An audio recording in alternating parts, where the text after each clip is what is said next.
Jesus the divine healer എന്ന പരിപാടിയിലേക്ക് Shalom ടെലിവിഷൻ്റെ എല്ലാ മാന്യ പ്രേക്ഷകരെയും ഹാർദവുമായി സ്വാഗതം ചെയ്യുന്നു.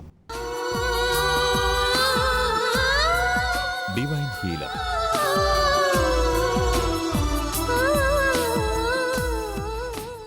ഹൃദയ സംബന്ധമായ വിവിധ രോഗങ്ങളെപ്പറ്റി പ്രതിപാദിക്കുന്ന പരിപാടിയാണിത്. ഹൃദയത്തിനേൽക്കുന്ന നാനാവിധ രോഗങ്ങളെപ്പറ്റി ചർച്ച ചെയ്ത് അതുമായി ബന്ധപ്പെട്ട രോഗികൾക്കുണ്ടാകുന്ന അനുഭവങ്ങളെയും അവർക്കുണ്ടാകുന്ന അസാധാരണമായ രോഗവുമായുള്ള അനുഭവങ്ങളെപ്പറ്റിയും വിശദീകരിക്കുന്ന ഒരു പരിപാടിയാണിത്.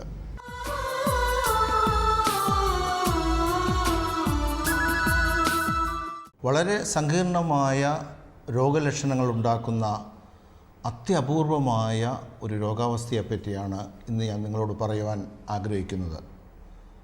ഹൃദ്രോഗങ്ങൾ പലവിധമുണ്ട്. ഹൃദയ വാൽവുകൾക്ക് വാതപ്പനി മൂലം ഏൽക്കുന്ന അപചയം കാരണമുണ്ടാകുന്ന അസുഖങ്ങൾ, ജന്മനായുള്ള ഹൃദയ വൈകല്യങ്ങൾ, ഹൃദയത്തിൻ്റെ ഭിത്തികളിലും വാൽവുകളിലുമൊക്കെ ലീക്കും ദ്വാരവുമൊക്കെ ഉണ്ടായി രക്തസഞ്ചാരം വികലമാകുന്ന അവസ്ഥയിലേക്ക് പോകുന്ന ജന്മനായുള്ള ഹൃദ്രോഗങ്ങൾ, മറ്റ് ആപത്ഘടകങ്ങളുടെ അതിപ്രസരം മൂലം ഹാർട്ട് അറ്റാക്കിലേക്ക് നയിക്കുന്ന ഇസ്കെമിക് ഹാർട്ട് ഡിസീസ് അഥവാ ജരിതാവസ്ഥ മൂലമുണ്ടാകുന്ന ഹൃദയാഘാതങ്ങൾ, ഇതൊക്കെയാണ് സാധാരണ നാം കേൾക്കുന്നതെങ്കിലും വളരെ അപൂർവമായി ശരീരത്തിലെ ശരീരരസങ്ങളുടെ അഥവാ ഹോർമോണുകളുടെ അതിപ്രസരം മൂലം ഹൃദയത്തിനേൽക്കുന്ന നാനാവിധത്തിലുള്ള ആഘാതങ്ങളെപ്പറ്റി വളരെ സങ്കീർണമായ വിധത്തിലാണ് അതിൻ്റെ രോഗലക്ഷണങ്ങൾ നാം കാണുന്നതും വളരെ പ്രയാസകരമായി ആണ് അതിൻ്റെ ചികിത്സയും. ശരീരത്തിലെ ഏറ്റവും പ്രധാനപ്പെട്ട ഹോർമോൺ നിർമ്മിക്കുന്ന ഗ്രന്ഥിയായ തൈറോയിഡ് ഹോർമോൺ ഉണ്ടാകുന്ന വൈകല്യങ്ങൾ. തൈറോയിഡ് ഹോർമോൺ ശരീരത്തിലെ ഏറ്റവും പ്രധാനപ്പെട്ട ഒരു ഗ്രന്ഥിയാണ്. മനുഷ്യൻ്റെ വളർച്ചയെ അങ്ങേയറ്റം സ്വാധീനിക്കുന്ന, മനുഷ്യ ശരീരത്തിലെ ഉപാപചയ പ്രവർത്തനങ്ങൾക്ക് കടിഞ്ഞാണിടുന്ന ഹോർമോണുകളുടെ ഉൽപ്പാദനത്തിന് കാരണമാകുന്ന തൈറോയിഡ് ഗ്രന്ഥി ഒരുവൻ്റെ കഴുത്തിൻ്റെ മുൻഭാഗത്തായി സ്ഥിതി ചെയ്യുന്നു. ഈ ഗ്രന്ഥിയുടെ പ്രവർത്തനം ഏതാണ്ട് സാധാരണ നിലയിലായിരിക്കണം എന്നതാണ്. ഈ പ്രവർത്തനം കുറയുകയാണെങ്കിൽ വളരെ പ്രകടമായ രോഗലക്ഷണങ്ങൾ രോഗിക്കുണ്ടാകുന്നു. അതുപോലെ തന്നെ ഏതെങ്കിലും കാരണവശാൽ ഈ ഗ്രന്ഥിയുടെ പ്രവർത്തനം കൂടുതലായി അമിതമായി ഹോർമോണുകൾ ഉൽപ്പാദിപ്പിക്കപ്പെടുന്ന ഒരു സന്നിഗ്ധമായ അവസ്ഥാവിശേഷത്തിലേക്ക് പോകുന്ന സ്ഥിതിയിൽ ശരീരത്തിൽ നാനാവിധത്തിലുള്ള രോഗലക്ഷണങ്ങളും വന്നു തുടങ്ങുകയാണ്. ഞാൻ നേരത്തെ സൂചിപ്പിച്ചതുപോലെ തൈറോയിഡ് ഹോർമോണുകൾ മനുഷ്യ ശരീരത്തിലെ ഉപാപചയ പ്രവർത്തനങ്ങൾക്ക് കടിഞ്ഞാണിട്ടുകൊണ്ട് എപ്രകാരം നാം ആഹരിക്കുന്ന പദാർത്ഥങ്ങൾ നമ്മുടെ ശരീരത്തിലെ ഊർജോൽപാദനം ഇതിനെയൊക്കെ അങ്ങേയറ്റം നിയന്ത്രിക്കുന്ന ഹോർമോണുകളാണ് വാസ്തവത്തിൽ തൈറോയിഡ് ഹോർമോണുകൾ.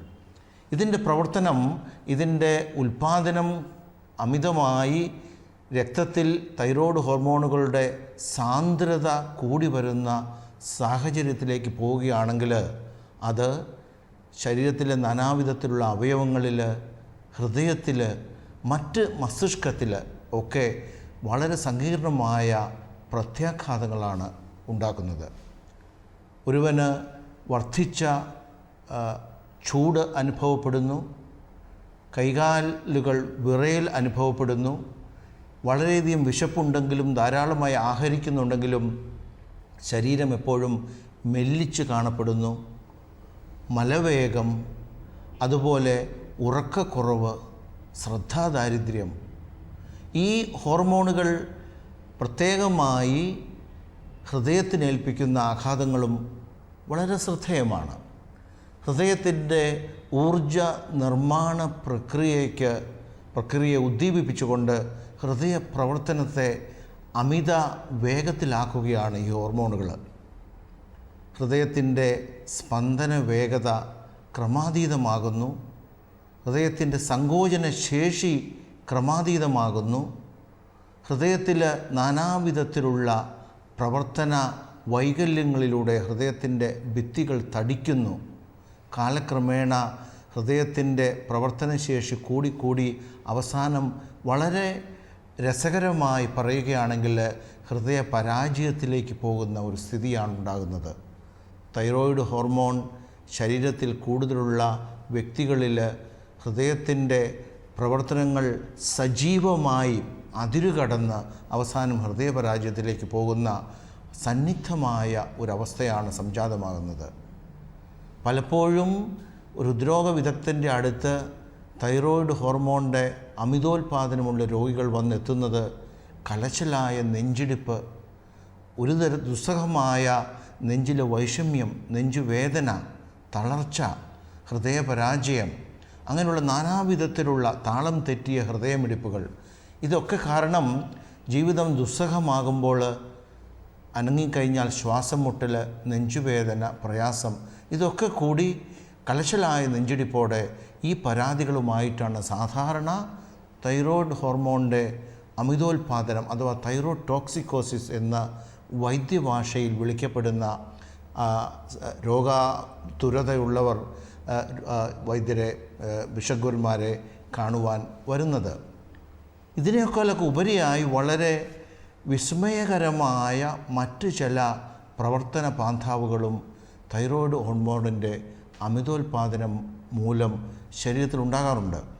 തൈറോയ്ഡ് ഹോർമോണിൻ്റെ സ്വീകരണികൾ അഥവാ റിസപ്റ്റേഴ്സ് മസ്തിഷ്ക കോശങ്ങളിൽ അമിതമായി കാണാറുണ്ട്. അതുകൊണ്ട് തന്നെ തൈറോയ്ഡ് ഹോർമോണിൻ്റെ സാന്ദ്രത രക്തത്തിൽ കൂടുമ്പോൾ അത് മസ്തിഷ്ക കോശങ്ങളിൽ എത്തിച്ചേർന്ന് ആ സ്വീകരണികളിലൂടെ അതിൻ്റെ പ്രവർത്തനം സജീവമാക്കി സെറോട്ടോണിൻ, നോറെപ്പിനെഫ്രിൻ എന്ന് പറയുന്ന മറ്റ് രാസഘടകങ്ങളുടെയും നിർമ്മാണ പ്രക്രിയയ്ക്ക് ഊർജ്ജസ്വലത നൽകി അതിൻ്റെ അളവ് മസ്തിഷ്ക കോശങ്ങളിൽ, മസ്തിഷ്ക പേശികളിൽ കൂടുകയാണ് ഉണ്ടാകുന്നത്. മറ്റൊരു തരത്തിൽ പറയുകയാണെങ്കിൽ മസ്തിഷ്ക കോശങ്ങളിലെ ന്യൂറോ റെഗുലേറ്ററി ഫങ്ഷൻ, ആ മസ്തിഷ്ക കോശങ്ങളുടെ സജീവ പ്രവർത്തനത്തിന് അനിവാര്യമായ ചില സെൻസിറ്റൈസേഷൻ, അങ്ങനെ തരത്തിലുള്ള ഹോർമോണുകളുടെ അമിത പ്രവർത്തനം മൂലം വളരെ സങ്കീർണമായ പ്രവർത്തനങ്ങൾ തലച്ചോറിൽ, മസ്തിഷ്കത്തിൽ ഉണ്ടാകുകയും രോഗിക്ക് പലതരത്തിലുള്ള മാനസിക വ്യാപാരങ്ങളിലുള്ള പ്രവർത്തന വൈകല്യങ്ങൾ ഉണ്ടായിത്തീരുകയും ചെയ്യുന്നു. അപ്പോൾ തൈറോയിഡിൻ്റെ അമിത ഉൽപ്പാദനമുള്ള ഒരു രോഗിക്ക് സാധാരണ ശാരീരിക പ്രവർത്തനങ്ങൾക്കുണ്ടാകുന്ന അപചയം കൂടാതെ, ഹൃദയപ്രവർത്തനങ്ങൾക്കുണ്ടാകുന്ന പാളിച്ചകൾ കൂടാതെ, മാനസികമായ വ്യാപാരങ്ങളിലുണ്ടാകുന്ന പതർച്ചയും ഉണ്ടാകുന്നു. തൈറോയ്ഡ് ഹോർമോൺ മസ്തിഷ്കത്തിൽ അതിൻ്റെ പ്രവർത്തനം സജീവമാക്കുമ്പോൾ, ഊർജ്ജസ്വലമാക്കുമ്പോൾ രോഗിയുടെ മസ്തിഷ്ക കോശങ്ങളിൽ സെറോട്ടോണിനും നോറെപ്പിനെഫ്രിനും മറ്റും വർദ്ധിച്ച് മാനസികമായി പലതരത്തിലുള്ള വൈകല്യങ്ങളും ഉണ്ടാകുന്നു. ഉറക്കക്കുറവ്, ശ്രദ്ധാദാരിദ്ര്യം, പെട്ടെന്ന് പൊട്ടിത്തെറിക്കുന്ന സ്വഭാവം, ആരെയും അങ്ങനെ കൂസാത്ത പെട്ടെന്ന് പൊട്ടിത്തെറിക്കുന്ന സ്വഭാവം, സഹജീവികളോടുള്ള പെരുമാറ്റത്തിലുള്ള വ്യതിയാനങ്ങൾ, സർവോപരി കുടുംബത്തിലെ മറ്റ് അച്ഛനമ്മമാരോടും മറ്റ് ബന്ധുക്കളോടും സഹോദരങ്ങളോടും ഒക്കെ തന്നെ വളരെ വിചിത്രമായ രീതിയിൽ പെരുമാറുന്ന ഒരു സവിശേഷ അവസ്ഥയാണ് വാസ്തവത്തിൽ തൈറോടോക്സിക്കോസിസ് ഉള്ള രോഗികളിൽ പലപ്പോഴും കാണുന്നത്. അതുകൊണ്ട് തന്നെ ഇതൊരു മാനസിക രോഗമായി തെറ്റിദ്ധരിക്കപ്പെട്ട് പലപ്പോഴും മാനസിക രോഗാശുപത്രികളിൽ പ്രവേശിപ്പിച്ച് ചികിത്സ നടത്തുന്ന വളരെ പരിതാപകരമായ സ്ഥിതിയും ഉണ്ടാകാറുണ്ട്.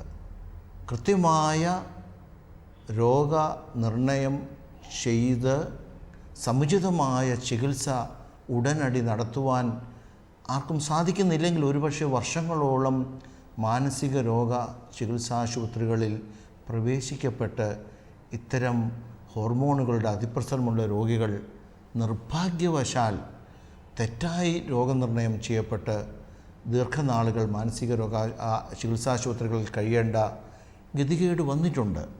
അതുകൊണ്ട് തന്നെയാണ് വിവിധ തരത്തിലുള്ള ശരീരത്തിലെ വിവിധ അവയവങ്ങളെ പല തരത്തിൽ കീഴ്പ്പെടുത്തി നാനാവിധത്തിലുള്ള രോഗാതുരതകളും സങ്കീർണമായ മറ്റ് രോഗലക്ഷണങ്ങളും ഉണ്ടാക്കുന്ന തൈറോയിഡ് ഹോർമോണിൻ്റെ ഈ അതിപ്രസരം കൃത്യമായി വിഷഗുരൻ കണ്ടുപിടിച്ച് സമുചിതമായ ചികിത്സ നൽകേണ്ടിയിരിക്കുന്നു.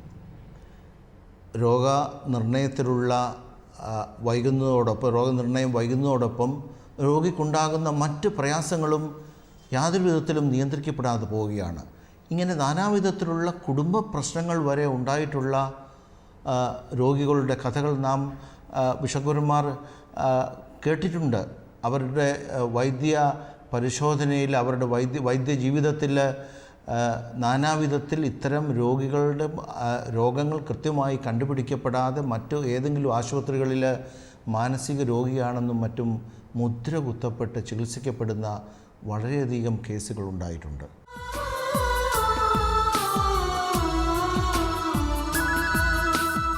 മാനസിക രോഗിയെന്ന് മുദ്ര കുത്തപ്പെട്ട ശേഷം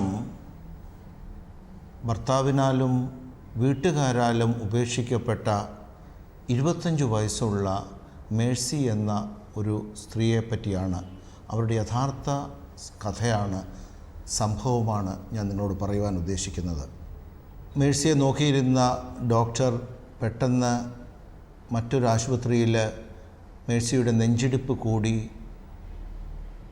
മേഴ്സിക്ക് അപ്പോഴപ്പോൾ നെഞ്ചുവേദന, ശ്വാസം മുട്ടൽ, എക്സ്റേ എടുത്തപ്പോൾ ഹൃദയത്തിൻ്റെ അളവ് ക്രമാതീതമായി കണ്ടു. ഇതൊക്കെ കാരണമാണ് ഒരു ഹൃദ്രോഗ വിദഗ്ധൻ്റെ അടുത്തേക്ക് മേഴ്സിയെ ചെക്കപ്പിനായി അയക്കണമെന്ന് വിചാരിച്ചത്. മേഴ്സിയുടെ ഒരു അകന്ന ബന്ധുവാണ് എൻ്റെ അടുത്ത് കൊണ്ടുവന്നത്. ആശുപത്രിയിലെ എൻ്റെ ക്യാബിനിലേക്ക് ആദ്യം കയറി വന്നത് മേഴ്സിയുടെ ബന്ധുവാണ്. മേഴ്സിയെ പുറത്തിരുത്തിയ ശേഷം വന്ന ഉടനെ എന്നോട് പറഞ്ഞു, എൻ്റെ ബന്ധത്തിൽപ്പെട്ട പെൺകുട്ടി കോളേജിൽ പഠിക്കുമ്പോൾ മുതൽ നാനാതരത്തിലുള്ള മാനസിക അസ്വാസ്ഥ്യങ്ങൾ കാണിച്ചു തുടങ്ങി. മറ്റ് സഹപാഠികളോട് ഒത്തിണങ്ങി പോകാത്ത പ്രകൃതം, പെട്ടെന്ന് കോപം ഉണ്ടാകുന്ന പ്രകൃതം, പഠനത്തിൽ ഉള്ള ശ്രദ്ധാദാരിദ്ര്യം, പഠനത്തിൽ മിടുക്കിയാണെങ്കിലും കാലക്രമേണ പഠനത്തിൽ ശ്രദ്ധിക്കാൻ വയ്യാതെയായി. ഈ വക ഒരു കാലഘട്ടത്തിലാണ് എങ്ങനെയെങ്കിലും വിവാഹിതയായാൽ മേഴ്സിയുടെ സ്വഭാവം മെച്ചപ്പെടുമെന്ന് കരുതി മാതാപിതാക്കൾ മേഴ്സിയെ വിവാഹം ചെയ്തു കൊടുത്തത്. എന്നാൽ പ്രതീക്ഷയ്ക്ക് വിപരീതമായി മേഴ്സിയുടെ സ്വഭാവ കാര്യങ്ങൾ കൂടുതൽ വഷളാകുകയാണ് ചെയ്തത്. വിവാഹം കഴിഞ്ഞിട്ട് ഭർത്താവുമായി പല പ്രാവശ്യം പിണങ്ങി പിരിഞ്ഞ മേഴ്സി ഏതാണ്ട് 1 വർഷത്തിനകം തന്നെ ഭർത്താവ് ഉപേക്ഷിച്ചു പോയി. മേഴ്സിയുടെ കുടുംബാംഗങ്ങളും ഈ തരത്തിലുള്ള സ്വഭാവ വൈകല്യങ്ങൾ അതിരുകടന്നപ്പോൾ അവരും ഓരോരുത്തരായി കൈയൊഴിയുവാൻ തുടങ്ങി. അങ്ങനെയാണ് മേഴ്സിയെ ഒരു മാനസിക രോഗ ചികിത്സാലയത്തിൽ പ്രവേശിപ്പിച്ചത്. ഇത് മുഖവരയായി മേഴ്സിയുടെ അകന്ന ഒരു ബന്ധു എന്നോട് പറഞ്ഞ ശേഷം ഞാൻ മേഴ്സിയെ എൻ്റെ ക്യാബിനിലേക്ക് കൂട്ടിക്കൊണ്ടുവരാൻ പറഞ്ഞു. മേഴ്സി ഉള്ളിലേക്ക് കയറി വന്നു. വെളുത്ത് കുലുന്തനെയുള്ള ഒരു സ്ത്രീ, വിളർച്ച ബാധിച്ച് അങ്ങേയറ്റം വിഷണ്ണയായിരിക്കുന്ന ഒരു രോഗി. ആരോഗ്യം ശരീരത്തോട് വിട പറഞ്ഞു എന്ന് തന്നെ തോന്നത്തക്ക രീതിയിലുള്ള ശരീരത്തിലെ ഓരോ വ്യതിയാനങ്ങൾ, മുന്നോട്ട് ഉന്തിയ കണ്ണുകൾ, ഈ വക സാഹചര്യത്തിൽ തീർച്ചയായിട്ടും മേഴ്സിയെ കീഴടക്കിയിരിക്കുന്നത് വളരെ ഗൗരവമായ ഒരു രോഗമാണെന്ന് എനിക്ക് തോന്നി.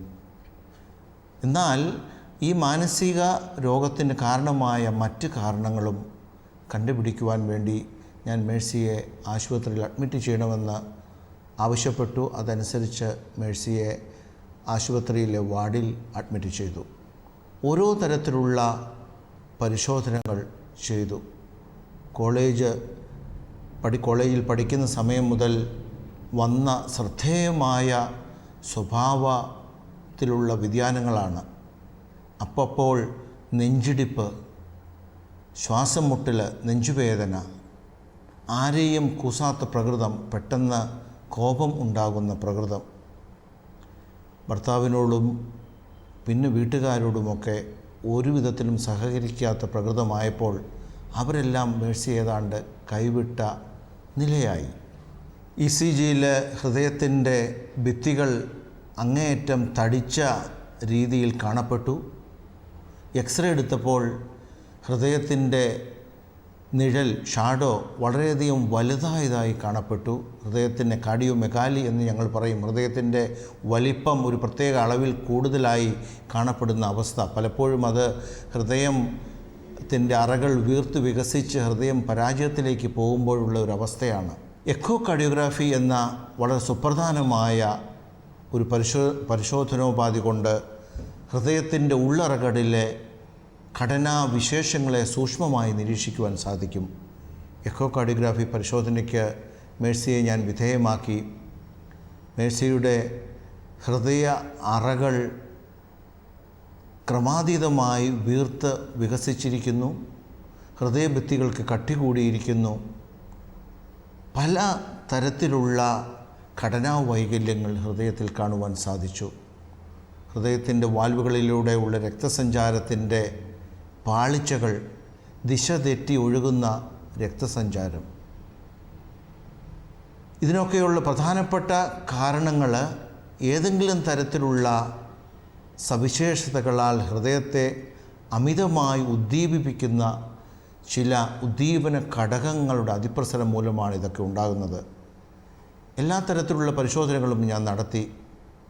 ഓരോ തരത്തിലുള്ള ഹോർമോണുകൾ, മറ്റ് ഹൃദയത്തെ ഏതെങ്കിലും തരത്തിൽ പ്രശ്നങ്ങളിലേക്ക് നയിക്കുന്ന ഘടകങ്ങളെ തിരഞ്ഞുപിടിക്കുവാനായിട്ടുള്ള രക്തപരിശോധനകൾ, അങ്ങനെ വന്നപ്പോഴാണ് മേഴ്സിയുടെ രക്തത്തിൽ തൈറോയിഡ് ഹോർമോണിൻ്റെ അളവ് വളരെയധികം, ഏതാണ്ട് 10-20 ഇരട്ടിയിൽ കൂടുതലായി കൂടി നിൽക്കുന്നതായി എനിക്ക് കാണുവാൻ സാധിച്ചത്. അങ്ങനെയാണ് വളരെ അത്ഭുതകരമായി മേഴ്സിക്ക് തൈറോടോക്സിക്കോസിസ് എന്ന രോഗമുള്ളതായി കണ്ടുപിടിച്ചത്. അതിനോട് ചേർന്ന എല്ലാ തരത്തിലുള്ള മറ്റ് സങ്കീർണമായ പ്രത്യാഘാതങ്ങളും മേഴ്സിക്കുണ്ടാകുന്നതായി കാണുവാൻ കഴിഞ്ഞു. വളരെയധികം വിശപ്പോടുകൂടി ഭക്ഷണം കഴിക്കുമെങ്കിലും ഉപാപചയ പ്രക്രിയകളെ അങ്ങേയറ്റം ഉദ്ദീപിപ്പിക്കുന്നത് കൊണ്ട് മേഴ്സിയുടെ ശരീരം മെലിഞ്ഞു തന്നെ ഇരിക്കുന്നു. മറ്റ് ഹൃദയത്തിനുണ്ടാകുന്ന തൈറോയ്ഡ് ഹോർമോണിൻ്റെ എല്ലാവിധത്തിലുള്ള പ്രവർത്തന വൈകല്യങ്ങളും നാം കാണുന്നു. നെഞ്ചിടിപ്പ്, ക്രമരഹിതമായ നെഞ്ചിടിപ്പ്, ഹൃദയ അറകൾ വലുതാകുന്ന അവസ്ഥ, നെഞ്ചുവേദന, കിതപ്പ്. കൂടാതെ ഞാൻ നേരത്തെ സൂചിപ്പിച്ചതുപോലെ തൈറോയ്ഡ് ഹോർമോണിൻ്റെ അതിപ്രസരം മസ്തിഷ്കത്തിലുണ്ടാകുമ്പോൾ മസ്തിഷ്ക സ്വീകരണികളെ ഊർജ്ജസ്വലമാക്കി സെറോട്ടോണിനും നോറെപ്പിനെഫ്രിനും മറ്റും ഉൽപ്പാദിപ്പിച്ച് മാനസികാവസ്ഥയെ തന്നെ തകിടം മറിക്കുന്ന ഒരവസ്ഥാവിശേഷവും മേഴ്സിക്കുണ്ടായിരിക്കുകയാണ്. അതുകൊണ്ട് തൈറോടോക്സിക്കോസിസ് എന്ന പ്രത്യേക രോഗത്തിൻ്റെ ഒരു പ്രത്യാഘാതമായിട്ടാണ് മേഴ്സിയിൽ മാനസികമായ പ്രക്ഷുബ്ധാവസ്ഥ ഉണ്ടായി. ഓരോ തരത്തിലുള്ള മാനസികമായ രോഗങ്ങൾ, ഒരു മാനസിക രോഗി എന്ന് വിളിക്കപ്പെടുവാൻ പോലും നിർബന്ധിതമായ രീതിയിൽ മേഴ്സിയുടെ മാനസിക വ്യാപാരങ്ങൾ വികലമായി പോയത്.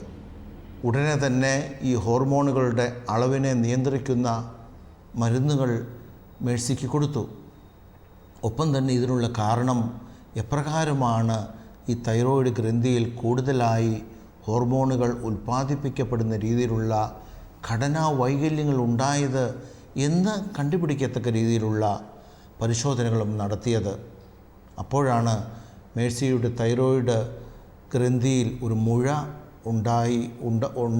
ഉള്ളതായും ആ മുഴയുടെ പ്രവർത്തനത്താലാണ് തൈറോയ്ഡ് ഹോർമോണുകൾ കൂടുതലായി ഉൽപ്പാദിപ്പിക്കപ്പെടുന്നതെന്നും കണ്ടുപിടിക്കുവാൻ സാധിച്ചത്. ഒരു പ്രത്യേക സവിശേഷ രീതിയിലുള്ള ചികിത്സാ രീതി കൊണ്ട്, ഓപ്പറേഷൻ കൂടാതെ, സർജറി കൂടാതെ, റേഡിയോ ന്യൂക്ലൈഡ് തെറപ്പി എന്ന സവിശേഷ രീതിയിലുള്ള ചികിത്സ കൊണ്ട്, ശസ്ത്രക്രിയ കൂടാതെ മേഴ്സിയുടെ തൈറോയ്ഡ് ഗ്രന്ഥിയുടെ മുഴയുടെ ശക്തി കുറയ്ക്കുവാനും അതിൻ്റെ പ്രവർത്തനത്തെ ക്രമീകരിക്കുവാനും സാധിച്ചു. ഹോർമോണിൻ്റെ അളവ് കൂടുമ്പോൾ ഉണ്ടായിട്ടുള്ള എല്ലാ പ്രത്യാഘാതങ്ങളെയും ക്രമീകരിക്കുന്നതിനുള്ള മരുന്നുകൾ കൊടുത്തു. വളരെ അത്ഭുതകരമായി മേഴ്സിയിൽ പരിവർത്തനങ്ങൾ കണ്ടു തുടങ്ങി. അവരുടെ ഓരോ തരത്തിലുള്ള മാനസിക വ്യാപാരങ്ങളിലുള്ള വൈകല്യങ്ങൾ നിയന്ത്രിക്കപ്പെടുന്നതായി തോന്നി. എല്ലാവരോടും സ്നേഹത്തോടും സഹവർത്തിത്വത്തോടും കൂടി പെരുമാറുവാൻ തുടങ്ങി. മേഴ്സിയുടെ നെഞ്ചിടിപ്പ് കുറഞ്ഞു. ഹൃദയത്തിൻ്റെ അമിതമായ സ്പന്ദന വേഗത കുറഞ്ഞു. ഹൃദയം വികസിച്ചത് സാധാരണ രീതിയിലേക്ക് ചുരുങ്ങി നോർമലാകുവാൻ തുടങ്ങി. അങ്ങനെ ഓരോ വിധത്തിലും ഈ ഹോർമോണ് മേഴ്സിയുടെ ശരീരത്തിൽ ഉണ്ടാക്കിയിട്ടുള്ള അനന്തസാധാരണമായ വൈകല്യങ്ങൾ എല്ലാം കാലക്രമേണ നോർമലാകുവാൻ തുടങ്ങി. മേഴ്സി ഒരു സാധാരണ സ്ത്രീയുടെ രീതിയിലുള്ള സ്വഭാവ സവിശേഷതകൾ കാണിച്ചു തുടങ്ങി. വളരെ അത്ഭുതകരമായി നമുക്ക് തോന്നാവുന്ന പല രോഗാവസ്ഥകളും പലപ്പോഴും നാം ശ്രദ്ധിക്കപ്പെടാതെ, കൃത്യമായി രോഗനിർണയം ചെയ്യപ്പെടാതെ പോയി അതിനോടുതകുന്ന രീതിയിലുള്ള ചികിത്സകൾ നൽകാതെ രോഗി ഓരോ തരത്തിൽ ഉള്ള പ്രയാസങ്ങൾ അനുഭവപ്പെട്ടുകൊണ്ടിരിക്കുകയാണ്. പലപ്പോഴും സമയക്കുറവ് കൊണ്ടോ സാങ്കേതിക പരിജ്ഞാനത്തിൻ്റെ അഭാവം മൂലമോ ചികിത്സയിലുണ്ടാകുന്ന ആ ന്യൂനതകൾ, രോഗനിർണയത്തിലുണ്ടാകുന്ന ന്യൂനതകൾ പലപ്പോഴും രോഗികളെ വളരെ പരിതാപകരമായ അവസ്ഥകളിലേക്ക് തള്ളി നീക്കാറുണ്ട്. ഒരുപക്ഷെ അതിനൊരു മകുടോദാഹരണമായിട്ട് ഈ മേഴ്സിയുടെ യഥാർത്ഥത നമുക്ക് പറയുവാൻ പറ്റും. കേവലം ശരീരത്തിലെ ഒരു ഗ്രന്ഥിയുടെ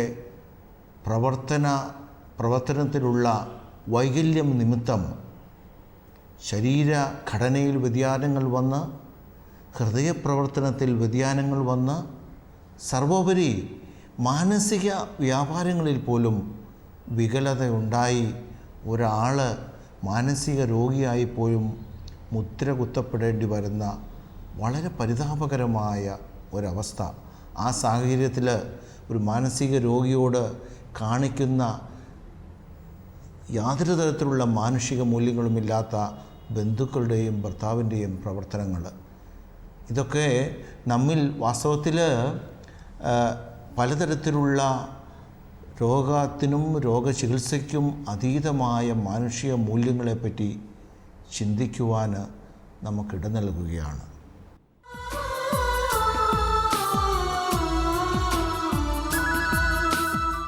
ആരോഗ്യപൂർണമായ ഒരു ജീവിതം നയിക്കുവാനായി വിവാഹ ബന്ധത്തിൽ ഏർപ്പെട്ട് ഭർത്താവിനോ ഭാര്യയ്ക്കോ ഏതെങ്കിലും തരത്തിലുള്ള അസുഖങ്ങൾ അപ്രതീക്ഷിതമായി ഉണ്ടാകുന്ന ഒരു സന്നിഗ്ധാവസ്ഥയിൽ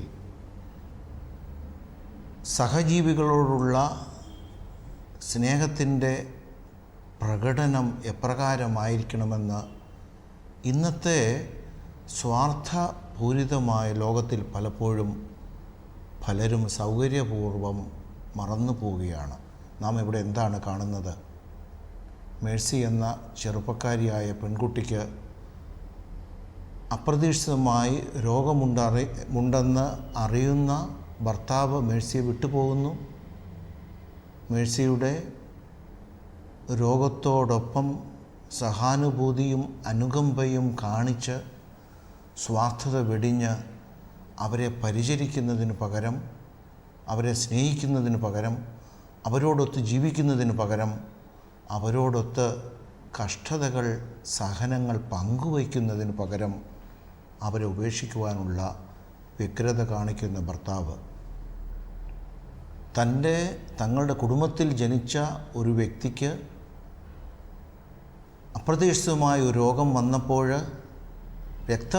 ബന്ധമുള്ളവർ പോലും സ്വാർത്ഥത കൊണ്ട് അവരെ പരിചരിക്കുവാനും അവരോടൊത്ത് ജീവിക്കുവാനും അവരുടെ സഹനത്തിൽ, ദുഃഖത്തിൽ, പ്രയാസത്തിൽ പങ്കുകൊള്ളുവാനും താല്പര്യപ്പെടാതെ അവരെ ഉപേക്ഷിച്ച് കളയുന്ന ഒരു അങ്ങേയറ്റം സന്നിഗ്ധമായ ഒരവസ്ഥ വാസ്തവത്തിൽ നമ്മുടെ സമൂഹത്തിൽ നാം പല തലങ്ങളിൽ കാണുന്ന ഒരു കാര്യമാണ്. ആശുപത്രിയിൽ നാനാതരത്തിലുള്ള രോഗികൾ പ്രവേശിക്കപ്പെടുമ്പോൾ അവരൊക്കെ ആഗ്രഹിക്കുന്ന വളരെ നിസ്സാരമായ ഒരു കാര്യം പലപ്പോഴും ഒന്ന് മാത്രമാണ്. ഞാൻ പലപ്പോഴും ചോദിച്ചറിയാറുണ്ട്. അവർക്ക് മറ്റുള്ളവരിൽ നിന്നും കിട്ടാതെ പോകുന്ന സ്നേഹം. വാസ്തവത്തിൽ നാം ഇവിടെ കാണുന്നത് ആരോഗ്യപൂർണമായി ജീവിതം നയിച്ച ഒരു പെൺകുട്ടി വിവാഹിതയായി ശരീരത്തിലുണ്ടാകുന്ന വളരെ അപ്രതീക്ഷിതമായ ചില കാരണങ്ങളാൽ ഉണ്ടാകുന്ന രോഗങ്ങളാൽ തീരാരോഗി എന്ന് മുദ്ര കുത്തപ്പെട്ടപ്പോൾ പരിത്യക്തയായി സമൂഹത്തിൻ്റെ ഒരു കോണിൽ